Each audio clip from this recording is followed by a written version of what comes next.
रास्ते भी अलग होंगी, मंजिलें भी अलग होंगी, बस आप साथ दें तो आपकी ऊंचाइयां भी हमारे साथ बिल्कुल अलग होंगी, आपकी सफलताएं भी अलग होंगी। तो जय हिंद दोस्तों। आज का जो टॉपिक है वो महात्मा गांधी से संबंधित आंदोलन और उससे संबंधित जो घटनाएं घटी उन घटनाओं को पढ़ा रहे थे। मैंने चंपारण आंदोलन पढ़ाया, असहयोग आंदोलन पढ़ाया, चौरा चौरी की घटना पढ़ाया और साथ में काकोरी कांड भी पढ़ाया था। अब आज का जो टॉपिक है उसमें गांधी जी से संबंधित सभी आंदोलन भी रहेंगे, लेकिन सबसे पहले साइमन कमीशन। तो साइमन कमीशन, इसका गठन कब किया गया? साइमन कमीशन का गठन 1927 में किया गया। इस साइमन कमीशन का गठन कहां पर किया गया?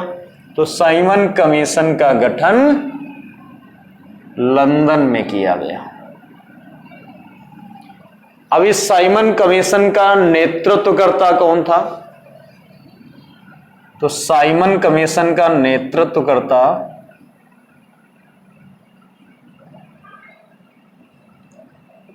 लॉर्ड साइमन था।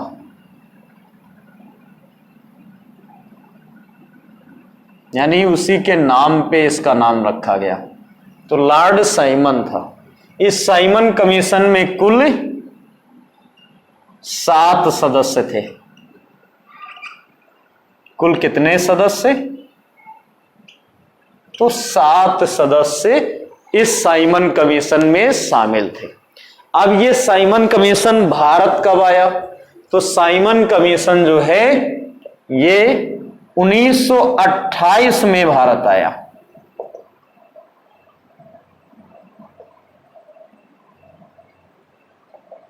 भारत में साइमन कमीशन का विरोध किया गया।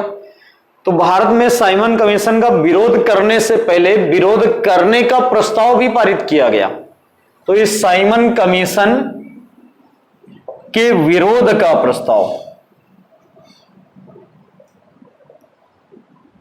विरोध का प्रस्ताव 1927 के चेन्नई कांग्रेस अधिवेशन में पारित किया गया था।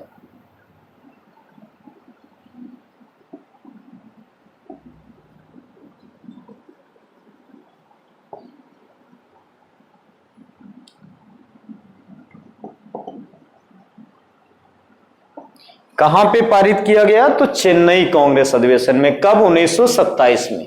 कि साइमन कमीशन में जो 7 सदस्य आ रहे ये सभी अंग्रेज हैं। और ये क्यों आ रहे थे? तो रोलेट एक्ट के विफल होने के बाद, क्योंकि रोलेट एक्ट 1919 में भारत आया था और उसे गांधी जी ने काला कानून कहा, यानी वो सफल नहीं हो पाया। तो उसकी असफलता के बाद साइमन कमीशन आया था। कि साइमन कमीशन जो है अपनी जो मांगे हैं भारत सरकार के द्वारा, कांग्रेस के द्वारा जो मांग कर रहे हैं क्रांतिकारी, उनके लिए एक अलग योजना निर्धारित करेगा। तो भारतीयों ने कहा नहीं, हम इनका विरोध करेंगे, हमें साइमन कमीशन पसंद नहीं है, क्योंकि इसमें सभी सदस्य अंग्रेज थे। ये ध्यान देना। तो इसी साइमन कमीशन का विरोध मुंबई, लखनऊ, मद्रास, बंगाल, लाहौर, पंजाब, इन सभी जगहों पर हुआ। जब ये आया तो उस दिन भारत बंद की घोषणा क्रांतिकारियों ने कर दी और सभी जगह पे विरोध प्रारंभ हो गया। तो लाहौर में विरोध कर रहे थे लाला लाजपत राय। लाहौर में साइमन कमीशन का विरोध।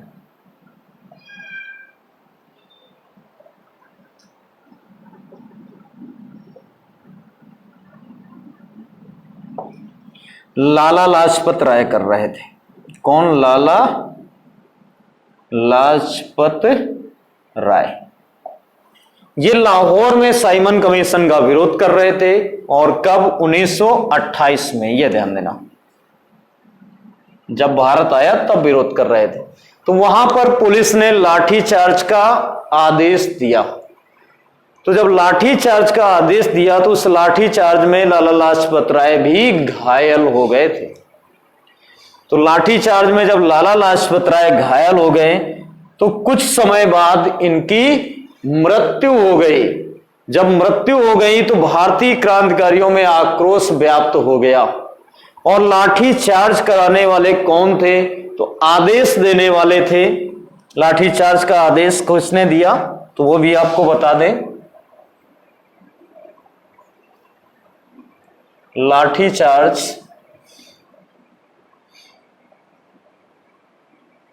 का आदेश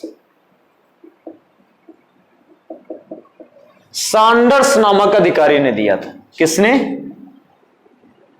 सैंडर्स नामक अधिकारी ने। और किसने लाला लाजपत राय के ऊपर लाठी चार्ज की थी? तो स्कॉट।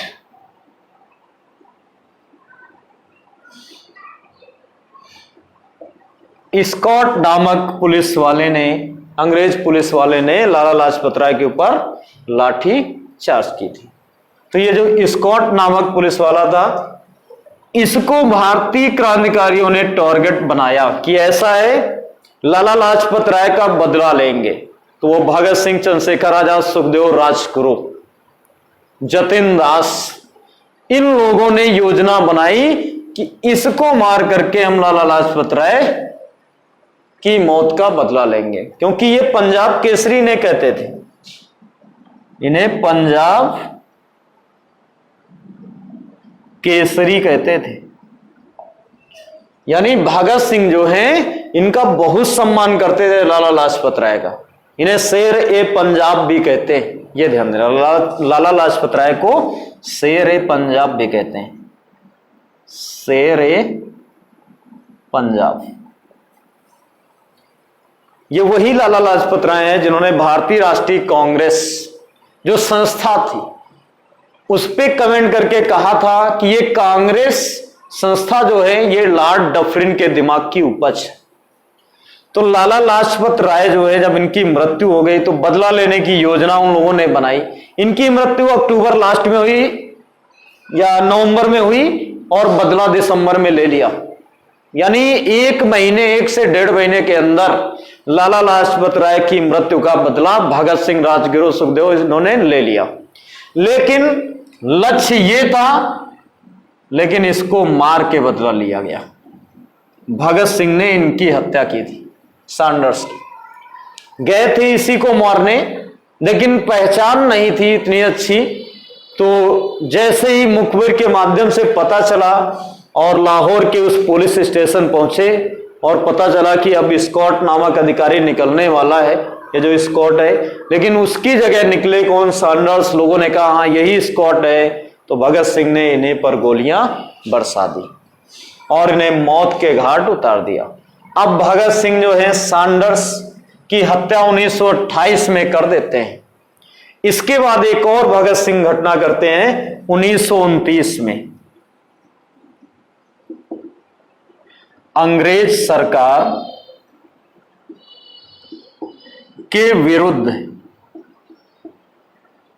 एक पब्लिक सेफ्टी बिल आता है।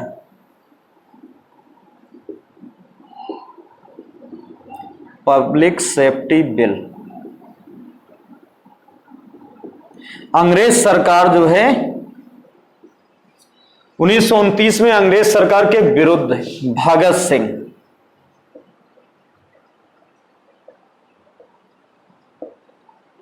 का धमाका, ये ध्यान देना, ये भगत सिंह का धमाका कैसे रहा।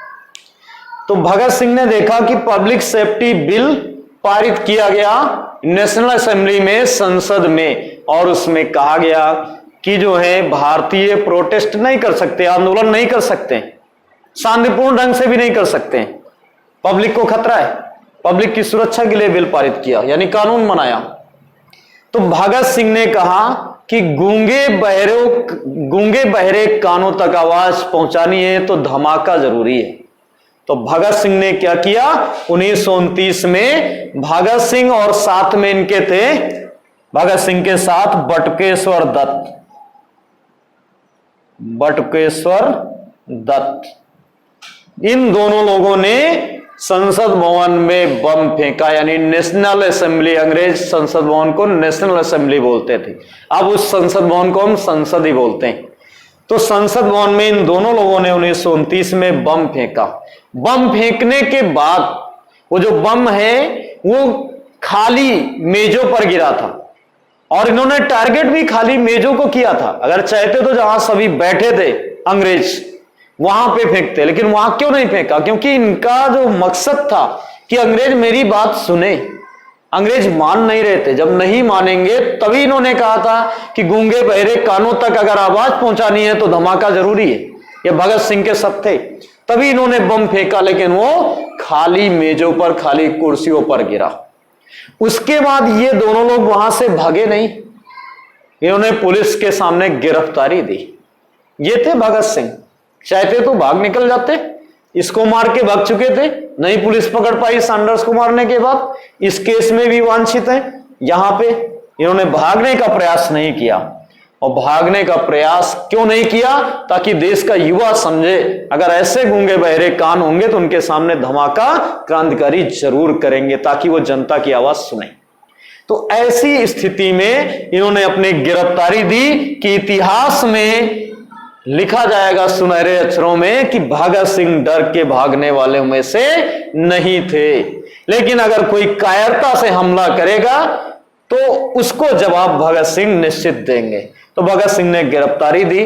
उसके बाद आपको मालूम है कि 23 मार्च 1931 को भगत सिंह को फांसी दे दी गई, बटुकेश्वर दत्त को आजीवन कारावास दे दिया गया, और काला पानी की सजा दी गई। अंडमान निकोबार की जेल में इन्हें बंद कर दिया गया।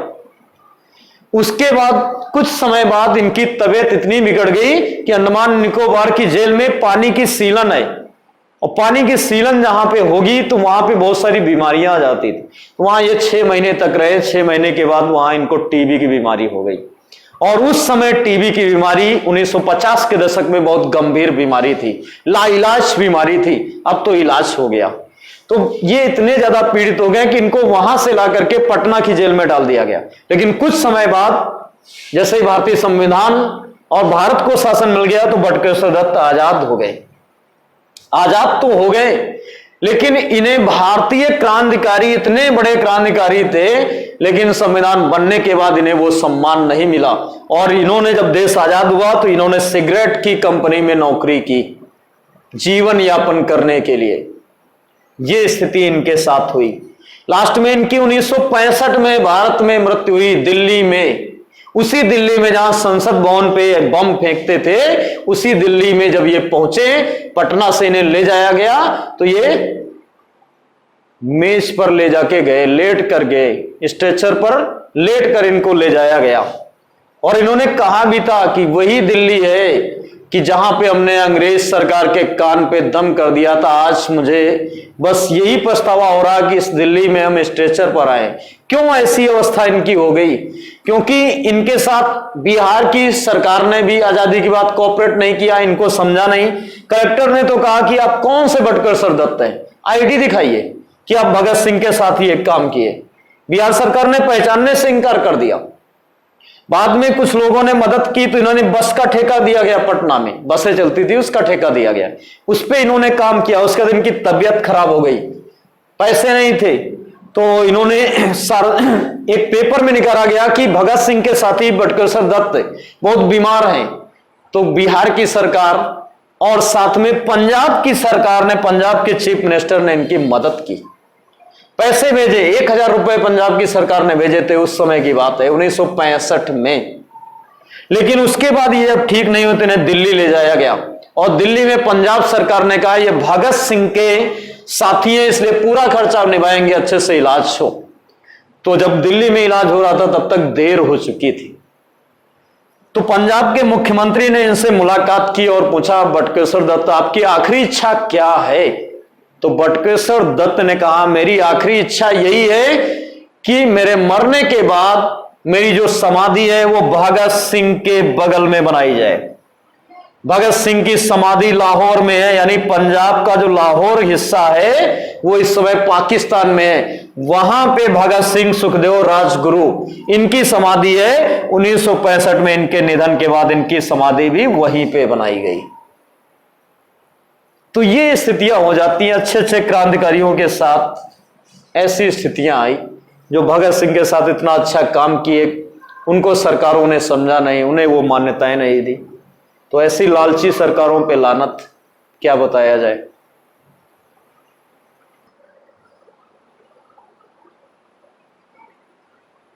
तो आगे देखते हैं सविनय अवज्ञा आंदोलन। सविनय अवज्ञा आंदोलन।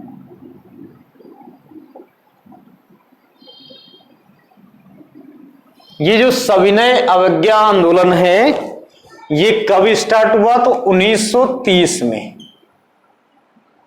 और इसी आंदोलन को नमक आंदोलन भी कहते हैं।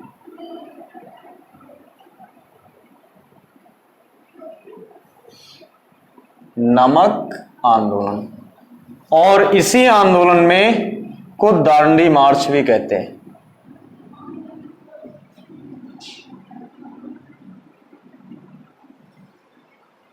तो गांधी जी के द्वारा यह सविनय अवज्ञा आंदोलन प्रारंभ किया गया।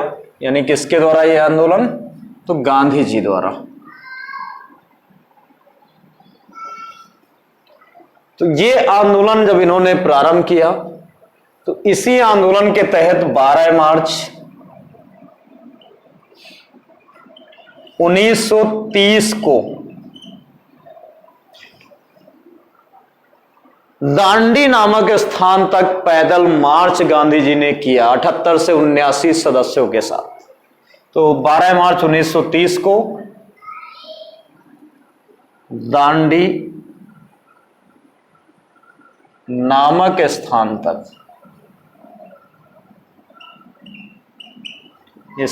तक गांधी जी ने पैदल मार्च 78 से 79 सदस्यों के साथ 78 से 79 सदस्यों के साथ इन्होंने पैदल मार्च किया और दांडी नामक स्थान पर पहुंचकर नमक बनाकर अंग्रेजों के कानून को तोड़ने की घोषणा की। लेकिन जब गांधी जी ने 78 से 79 सदस्यों के साथ पैदल मार्च किया, और कहां से? तो साबरमती आश्रम से चले थे। यह भी ध्यान देना, 12 मार्च को कहां से स्टार्टिंग की? तो अहमदाबाद के साबरमती आश्रम। और यह साबरमती आश्रम कहां पे है? तो अहमदाबाद। यानी अहमदाबाद से दांडी नामक स्थान तक पैदल मार्च इन्होंने किया। लगभग 241 मील की यात्रा इन्होंने की। तो जब गांधी जी दांडी नामक स्थान पर पहुंचे तो इनका वहां पर स्वागत किसने किया? तो सरोजनी नायडू ने फूल मालाओं के साथ, और कहा कि हे विधि के भंजक अर्थात कानून को तोड़ने वाले, तुम्हारा स्वागत। तो गांधी जी ने दांडी नामक स्थान पर पहुंचकर नमक बनाकर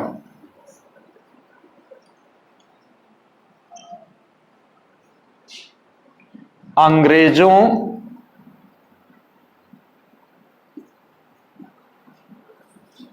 के कानून को तोड़ा। यह किया था, नमक बनाकर तोड़ने की घोषणा की, यानी तोड़ा।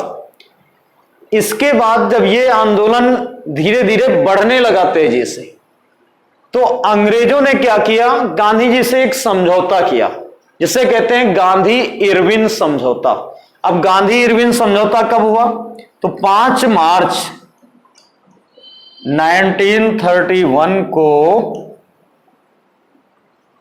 गांधी इरविन समझौता किया गया। गांधी इरविन समझौता कब हुआ? 5 मार्च 1931 को, यानी 1931 को। कौन सा समझौता? गांधी इरविन समझौता। इसमें गांधी इरविन समझौते में गांधी जी ने कहा कि ऐसा है कि हम सविनय अवज्ञा आंदोलन वापस नहीं लेंगे, लेकिन इरविन ने कहा नहीं, आप ये आंदोलन वापस ले लीजिए और इंग्लैंड की राजधानी लंदन में गोलमेज सम्मेलन हो रहे हैं, उस पे आप अपनी मांगे रख सकते हैं। तब जाके गांधी जी ने इस समझौते के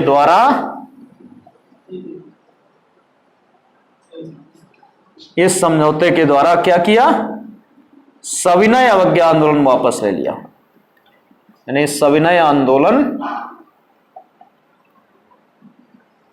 वापस ले लिया। अब ये आंदोलन जब इन्होंने वापस ले लिया तो गांधी जी 1932 में गोलमेज सम्मेलन में शामिल होने के लिए, गोलमेज सम्मेलन में शामिल होने के लिए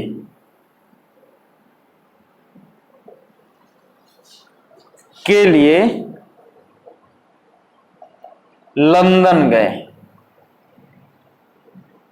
ये ध्यान देना, पानी वाले जहाज से गए थे उस समय। तो गांधी जी 1932 के गोलमेज सम्मेलन में शामिल हुए। कितने गोलमेज सम्मेलन हुए? 3 गोलमेज सम्मेलन हुए। वो सन कौन से? तो स्टार्टिंग है 1930, ये ध्यान देना।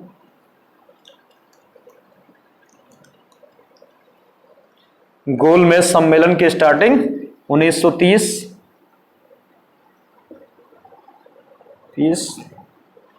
हाँ ये 31 है, दूसरे गोलमेज सम्मेलन में शामिल हुए थे, और 1932 ये 3 गोलमेज सम्मेलन हुए। और इन तीनों गोलमेज सम्मेलन की अध्यक्षता किसने की?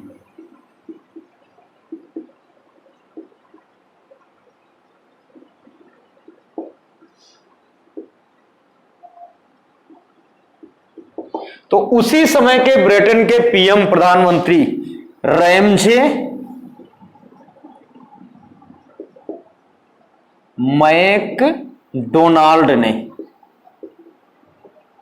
इन्होंने अध्यक्षता की। किसने? रैमजे मैकडोनाल्ड ने अध्यक्षता की। तो गांधी जी जब दूसरे गोलमेज सम्मेलन में शामिल हुए 1931 में, इस समझौते के बाद वो गए थे, तो जब इसमें शामिल हुए तो वहां पर गांधी जी की बात को अनसुना कर दिया गया। ये किया गया, गांधी जी को कई लोगों ने मजाक भी उड़ाने की कोशिश की। जब ये वहां गोलमेज सम्मेलन में शामिल हुए तो एक अंग्रेज अधिकारी ने कहा कि गांधी जी क्या आपके पास कपड़े नहीं है क्या, जो आप नंगे चले आए, यानी एक धोती पहनते थे।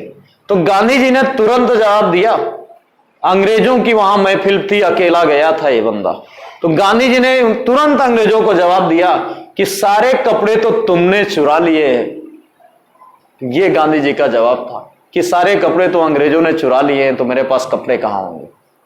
तो ये गांधी जी ने जवाब दिया था। तो गोलमेज सम्मेलन द्वितीय में शामिल हुए थे। किसमें? ये द्वितीय है। लेकिन जब द्वितीय गोलमेज सम्मेलन में शामिल हुए, गांधी जी की बात नहीं सुनी गई, तो गांधी जी ने इस गोलमेज सम्मेलन को छोड़ के वापस चले आए। यानी जिस गोलमेज सम्मेलन में गांधी जी शामिल हुए उसी को छोड़कर वापस आ गए।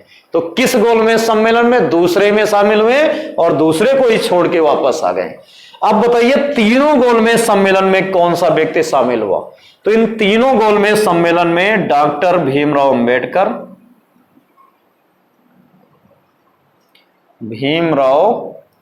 अंबेडकर और तेज प्रताप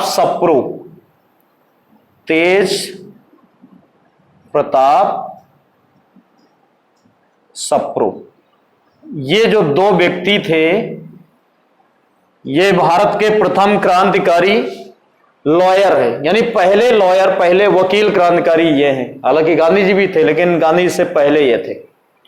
तो ये 2 व्यक्ति जो हैं, ये तीनों गोलमेज सम्मेलन में शामिल हुए थे। ये ध्यान देना। तो गांधी जी से बात नहीं बनी तो गांधी जी वहां से वापस आ जाते हैं, फिर ये आंदोलन स्टार्ट करते हैं, सविनय अवज्ञा आंदोलन। लेकिन उतना सक्सेस और उतना सफल नहीं होता है, क्योंकि एक बार जब वापस ले लो तो फिर लोग साथ नहीं देते हैं। तो हमारी कोशिश है कि गांधी जी से संबंधित सभी आंदोलन बेहतर ढंग से आपको उपलब्ध कराएं ताकि आप एग्जाम में अच्छे से सफलताएं पा सके। तो हमें उम्मीद है कि आपको ये टॉपिक काफी अच्छा लगा होगा। तो बेहतर है कि आप अपने रास्ते और अपनी शिक्षा सही ढंग से और बेहतर चुने और अच्छे से स्टडी करें। तो आज के लिए इतना ही। Thank you class. जय हिंद, जय भारत।